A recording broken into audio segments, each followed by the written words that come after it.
Olá, meus amados irmãos e família de Cristo. Eu sou a pastora Silvia Ledworth. Estou falando aqui direto da Alemanha para aqueles que não me conhecem. Mais um dia aqui no nosso quadro no YouTube, Gotas Proféticas. Amém? Já gostaria de pedir desculpas aos irmãos, me retratar, aqueles que ontem estavam esperando o vídeo, porque não foi possível postar. Eu tinha me programado, já que eu tinha uma live no meu Face, gravar paralelo em telefones separados e postar depois para vocês. E fiz, mas no final não deu certo, meus amados. O outro telefone do meu esposo que eu estava gravando para editar e passar para vocês, quando eu olhei não conseguiu gravar todo, encheu e eu tive esse problema, tá? Desculpas. Não deu para eu avisar nem mesmo com nenhum texto aqui, porque eu não sabia nem como fazer. Então eu disse, amanhã eu vou me retratar com os irmãos. Então me desculpem, por favor. E aqui hoje, a gota profética que o Senhor tem para nós em dia 10 de dezembro de 2021, se encontra em 1 Samuel, no capítulo 11, no versículo 6, onde nos diz: E o Espírito de Deus se apossou de Saul, quando ouviu estas palavras, e acendeu-se sobremodo a sua ira. Meus amados, o que aconteceu aqui? Aliás, eu vou ler tudo. Não é tão grande o capítulo. O que aconteceu? Olha só. Os israelitas, não é? Eles estavam vivendo um período de transição, de governo, né? Do governo ali que antes era completamente, né, divino.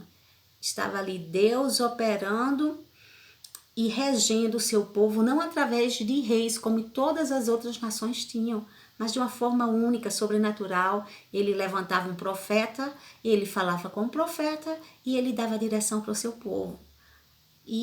Mas aí o povo sentiu necessidade de não deu valor a algo tão lindo que era, não é, a soberania do próprio Deus cuidando deles através do seu profeta. E pediram que queriam ter um rei como todas as outras nações, como se aquilo os tornasse mais nobres, não é? E nós sabemos que Deus consentiu o rei, como o povo pediu. E Deus fez com que Samuel ungisse a Saul. Pois bem, anos atrás, o povo de Israel, eles tiveram um inimigo muito feroz, sim, os amonitas. Esses amonitas, eles são os descendentes, não é? Do incesto das filhas de Ló com Ló. Né, quando elas estavam com a mente completamente contaminada por viver, né, ali a sua vida inteira em Sodoma, como o ambiente interfere na formação até de um filho de Deus, se não estiver buscando a Deus completamente. E aquelas moças foram criadas ao redor de tanto pecado, de tanta devassidão, que o impossível que Deus aprovasse aquilo, né? Era lógico para um filho de Deus, mas aquele ambiente de tanta sujeira contaminou a mente delas, né? E no momento que elas viram que Sodoma foi completamente destruída e elas estavam ali se refugiando numa caverna com o pai, não é? E que não tinha quem conhecesse, não tinha nenhuma pessoa ali presente, elas se desesperaram e preferiram agir de acordo da forma mundana, devassa, que aquela sociedade que elas cresceram, não é? Estava ali mostrando que toda forma de pecado era normal. E ali foi cometido o primeiro incesto, não é? Não só por vontade de Ló, elas embriagaram o pai para ver o nível da contaminação do pecado na mente delas. Pois bem, desse incesto, cada uma das filhas, uma delas tiveram Amon, e esses amonitas são os descendentes dele. O que é que nós vemos na palavra? Deus amaldiçoou esse povo. Deus foi muito preciso quando ele disse que ele não estava com aquele povo. Em Deuteronômio 23, Deus disse bem assim: nenhum amonita ou moabita, exatamente os dois descendentes de Ló por esse incesto. Nenhum amonita e nenhum moabita, até a 10ª geração, fará parte do povo de Deus, o Senhor. Eles deverão permanecer fora, pois não foram ao vosso encontro com pão e água quando caminháveis após a saída do Egito. E porque subornaram Bilã, Ben-Beor, Balaão, filho de Beor, para vir de Petor em Arã, Naharaim, Mesopotâmia, com o propósito de proferir maldição contra o teu povo. Olha só o que é a consequência de um pecado, né? Os filhos dela cresceram e, apesar de ser indiretamente, digamos, uma nação que eram primos de Israel, né? Porque era descendente de Ló, e Ló era sobrinho de Abraão, né? Mesmo assim, eles chegaram até o ponto, né, de pagar um profeta para amaldiçoar o próprio povo de Deus. Então, eles já eram amaldiçoados diante de Deus. E aqui o que nós vemos, meus amados, é que houve guerras anteriores, o tempo passou, e agora o povo de Israel, né, naquela certa afronta a Deus, pediram um rei, e Deus permitiu que fosse levantado Saul.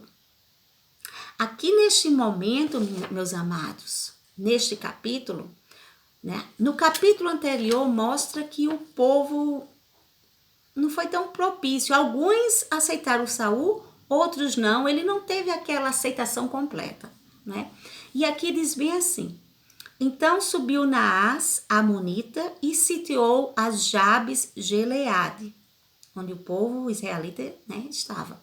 E disseram todos os homens de Jabes a Naás: faze aliança conosco e te serviremos. Olha, meus amados, o primeiro passo que tirou esse povo debaixo daquela direção de Deus foi quando eles rejeitaram o próprio Deus, pedindo um rei.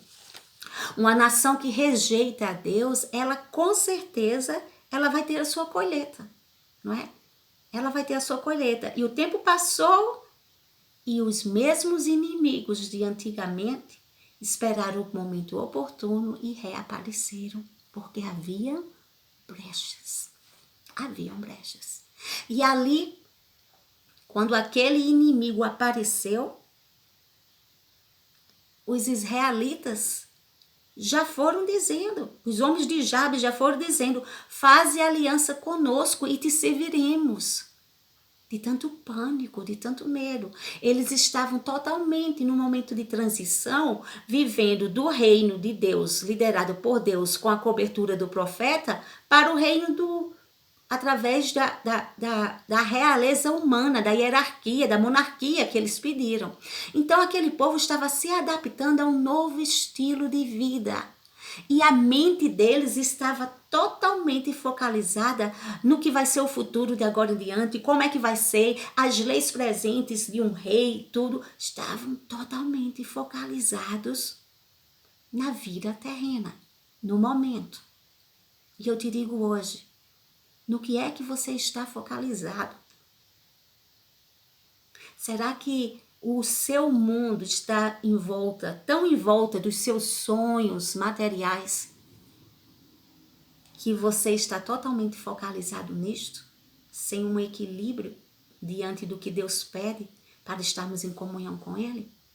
Então começa já analisando, porque quando o povo de Deus estava com suas mentes totalmente focalizadas no terreno, o inimigo sabia como atacar. Porque ele sabe que quando estamos com nossas mentes totalmente focalizadas no terreno, somente nos nossos sonhos do nosso coração humano, esquecendo os sonhos que são as promessas de Deus para nós, baixamos a guarda.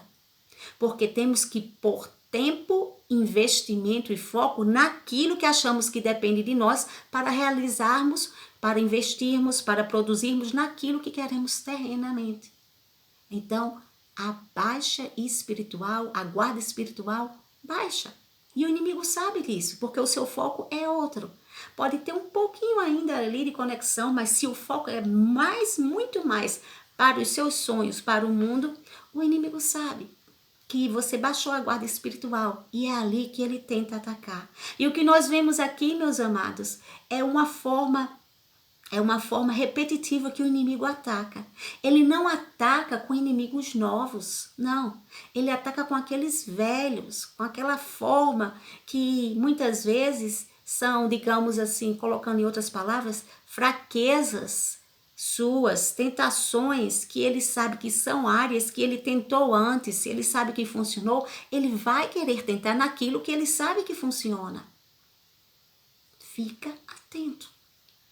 E aqui o povo de Deus, que não tinha direito nenhum de fazer aliança com o inimigo, porque foi prestada uma aliança com Deus pelos seus pais, pelos seus ancestrais.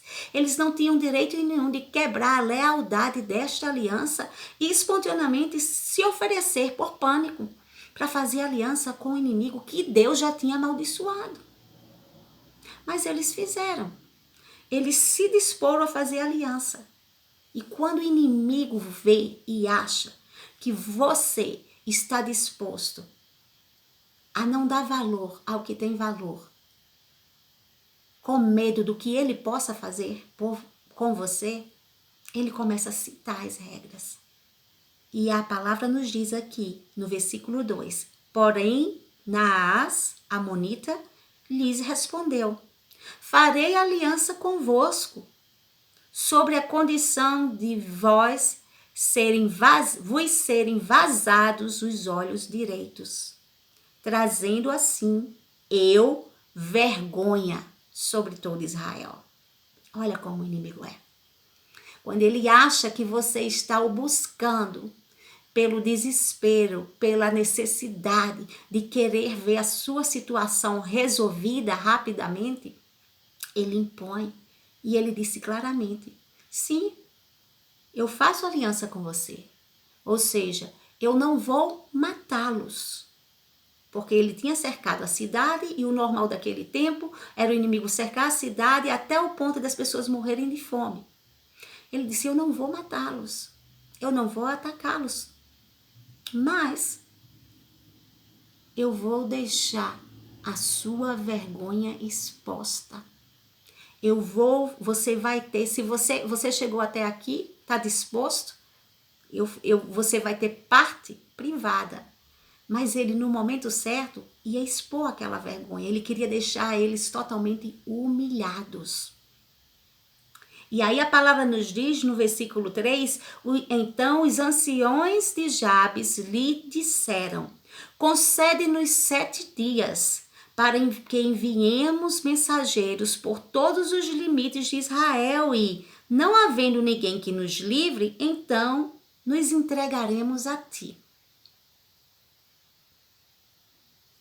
Meus amados, se esse povo estivesse com intimidade com Deus, eles teriam pedido tempo a ele, mas eles não teriam dado essa resposta sem saber primeiro, sem consultar a Deus. Uma das principais leis que nós temos para vencer o inimigo é depender de Deus, é colocar Deus acima de tudo. Eles rapidamente deram a resposta para eles. Nós vamos aqui nos 7 dias, mas aqueles 7 dias não foi para se humilhar diante do Senhor, não foi para saber, Senhor, qual é a tua vontade. E Deus quer que os seus filhos entendam o valor, né, desse princípio, né, de você consultar a Deus em tudo, de você mostrar que a opinião dele tem importância com relação às suas decisões e os planos do que você deve decidir na sua vida hoje, porque vai refletir para todo o seu amanhã, para todo o seu futuro.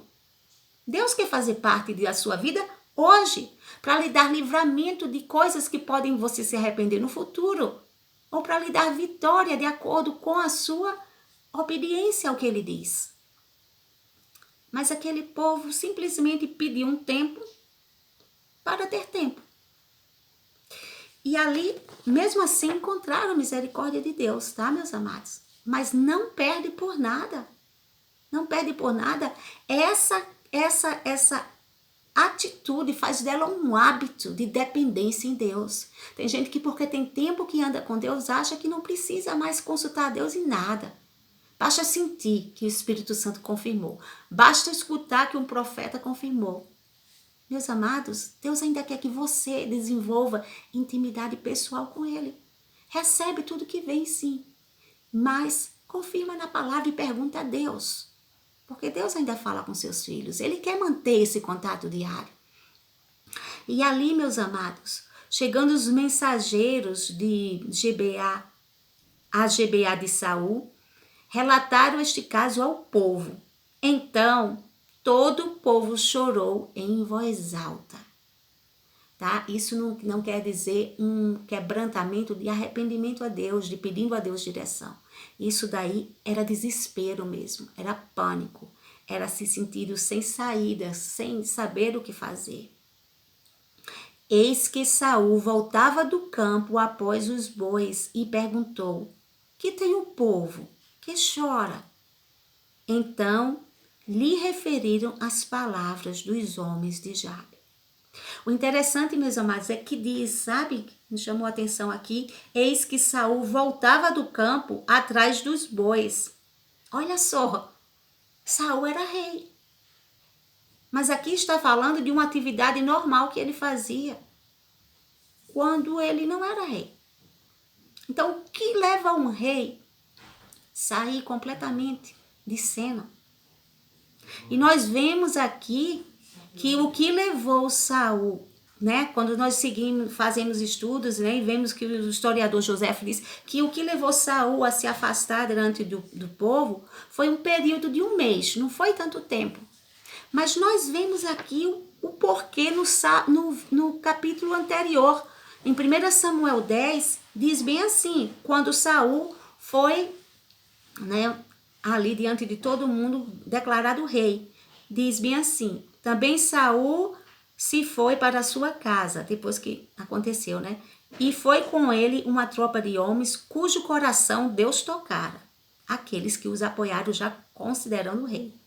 Mas os filhos de Belial disseram: como poderá este homem salvar-nos? E desprezaram e não trouxeram presentes. Porém, Saul se fez de surdo.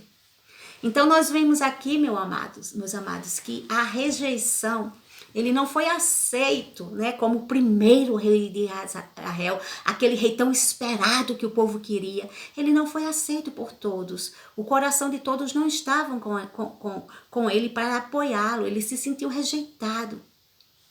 E ele se afastou. E ele continuou suas atividades ali normal. E nós entendemos que existem afastamentos que faz bem para nós. Existem afastamentos que é direção de Deus para deixar tudo, mas se jogar nos pés do Senhor.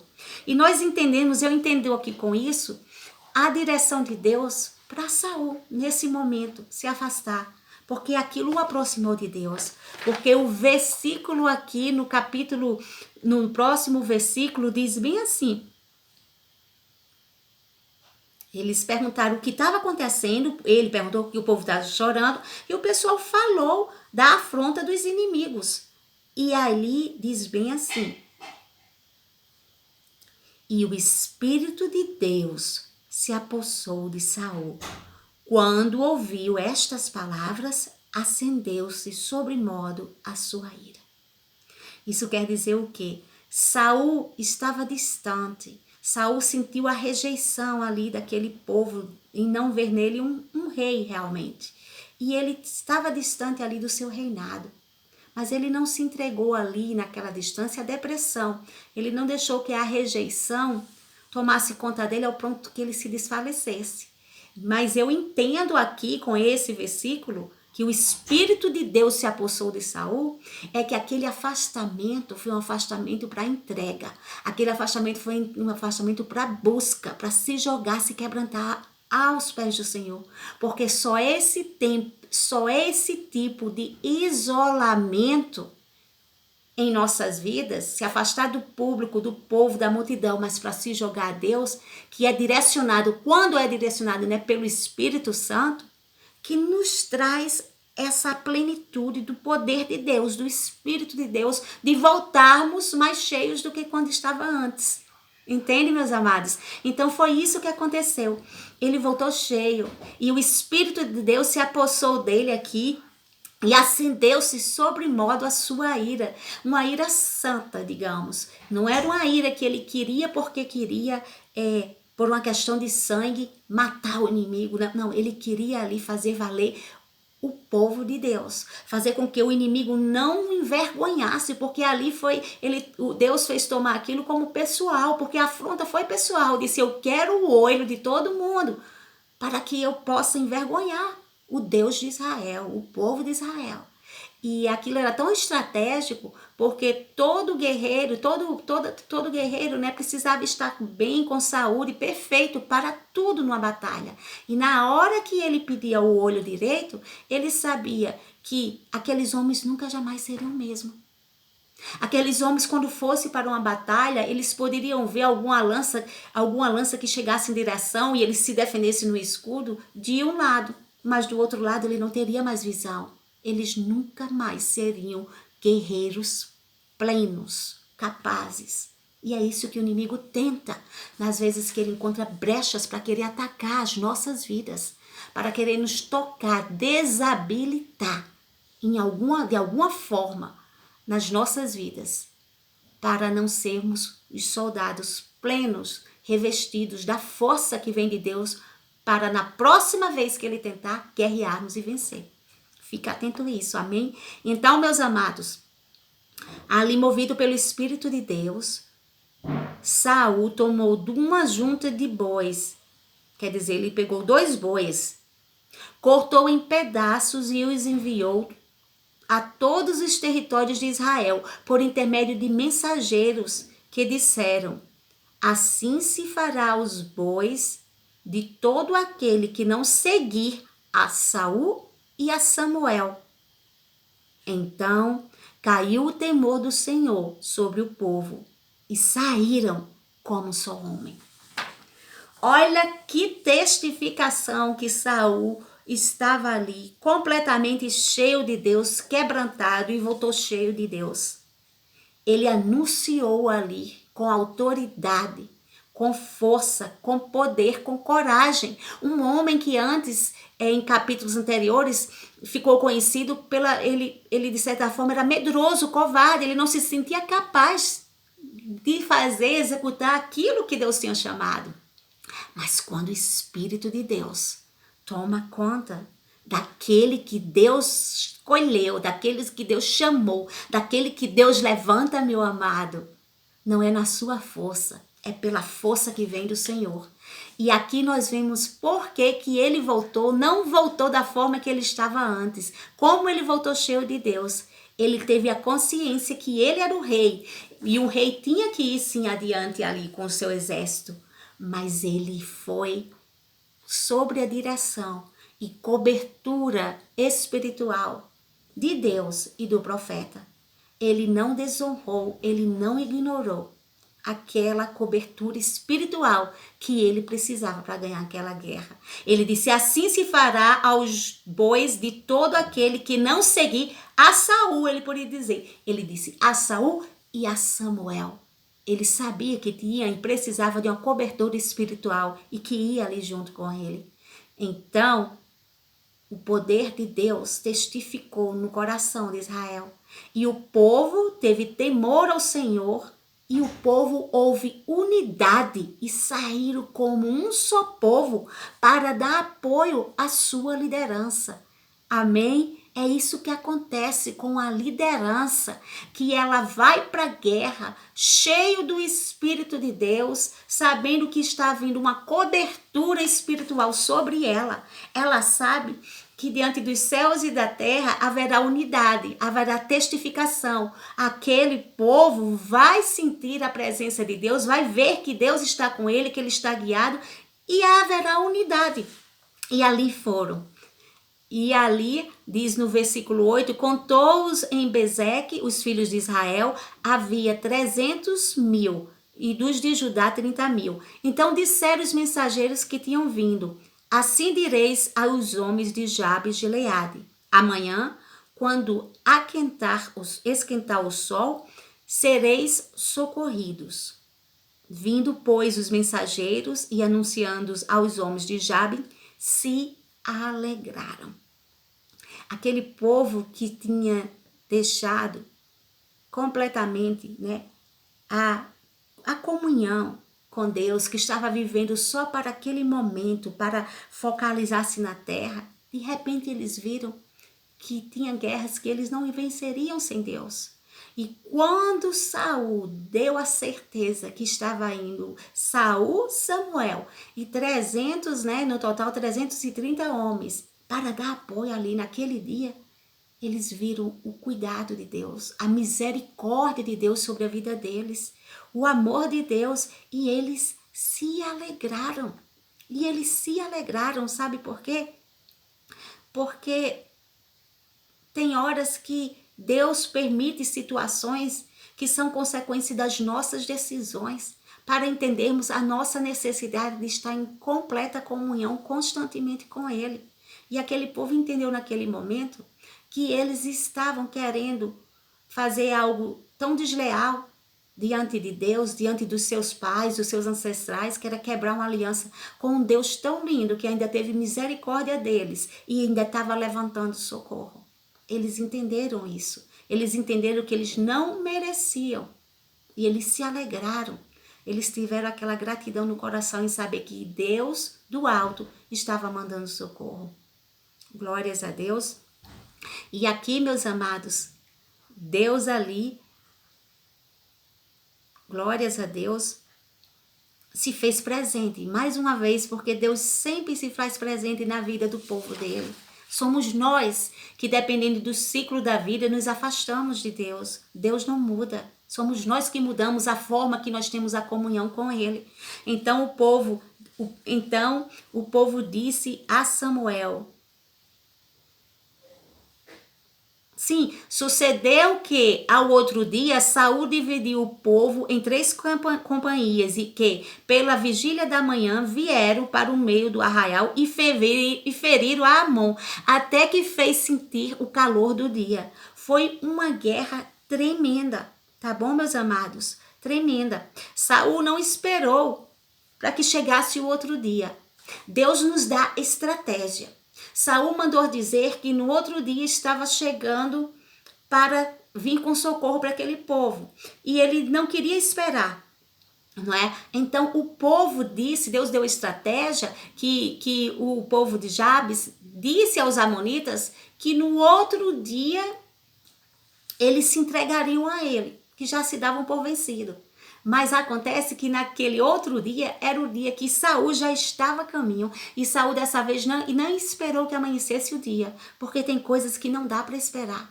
Tem coisas que não dá para deixar o inimigo ganhar território. Tem coisas que a atitude tem que ser no amanhecer. Tem que ser no meio da madrugada. Tem que ser no jejum. Tem que ser na oração. E Saul disse para eles que... Glórias a Deus, que amanhã mesmo ele está, antes que o sol se aquecesse, quer dizer, na madrugada, estejam preparados, porque eu estou chegando com o meu povo para irmos direto à guerra. E eles se alegraram. E eles disseram aos seus inimigos que eles se entregariam naquele dia. Mas eles já sabiam que aquilo era estratégia que Deus já tinha dado para eles. Sucedeu que, ao outro dia, Saul dividiu o povo em 3 companhias e que pela vigília da manhã vieram e foi aquela matança até meio-dia acabando. E Deus é tão poderoso que apesar daquele exército de Israel de 330 mil soldados parecer tão pequeno comparado com o inimigo, a palavra nos diz aqui que não ficou nem só um par deles que corressem juntos. Foram dispersos completamente. A estratégia que Deus deu os apavorou de uma forma que para onde eles olhavam estava vindo um exército e naquele meio escuro da madrugada não tinham noção, se desesperaram. Era cada um por si, não ficou um só par. É isso que Deus faz na minha vida e na sua vida. Quando nós buscamos o socorro de Deus, quando nós valemos a aliança que Deus tem conosco, quando nós colocamos Deus acima de todas as coisas, nós decidimos a entender que o melhor é estar com Deus, porque maior é o que está conosco. É isso que Deus faz pelos seus escolhidos. Aquele povo estava querendo negociar o inegociável. Eles estavam querendo negociar uma aliança que os seus ancestrais e os seus pais tinham feito com Deus. Eles estavam considerando normal, ordinário, algo tão precioso. Mas Deus mostrou para eles a sua benignidade, o seu amor. E eles entenderam isso. Então a palavra nos diz aqui no versículo 11, então disse o povo a Samuel, quem são aqueles que diziam, reinará Saul sobre nós? Trazei-os aqui para que os matemos.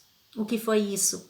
Eles quiseram, diante de toda a população de Israel, mostrar que Saul era digno de ser o rei. Saul tinha se levantado por Deus, que Saul tinha tido a permissão de Deus para ser o escolhido para ser rei, e que ele tinha tido a capacidade de Deus, sobre a cobertura ali do profeta de Deus, de fazê-los ali estar debaixo da bênção e vencer a guerra. Então eles não resistissem. Aqueles que tivessem, se havia divisão naquela liderança, questionando, se você tem passado, meu amado, por perseguição, ainda que seja um grupo menor, aqui como os Beliais, resistindo ao chamado que Deus tem na sua vida, não dando credibilidade que Deus te levantou. Se você tem passado por isso, aguarda o tempo de Deus, mas faz como Saul. Naquele tempo ele aguardou, naquele tempo ele foi para a caverna, mas para se quebrantar, para voltar cheio do Espírito de Deus, porque é assim que nós vencemos aqueles que questionam sobre nossa vida, sobre o ministério, sobre o nosso chamado. Não é com a nossa força, mas é com a nossa humilhação diante de Deus, com a nossa busca diante de Deus. E assim, porém, Saul disse, quando perguntaram, onde estão aqueles que questionavam, que não receberam, que não criam no seu reinado, Saul, para que nos matemos hoje. Porém, Saul disse, hoje ninguém será morto, porque no dia de hoje o Senhor salvou a Israel. Amém. Saul estava tão cheio de Deus, meus amados, que ele disse, isso não importa. Vocês já sabem que Deus é Deus na minha vida. Hoje aqui eu quero só agradecer, porque Deus deu livramento a Israel através da minha vida. E hoje ele confirma o meu reinado, não é? E ali diz, meus amados, e todo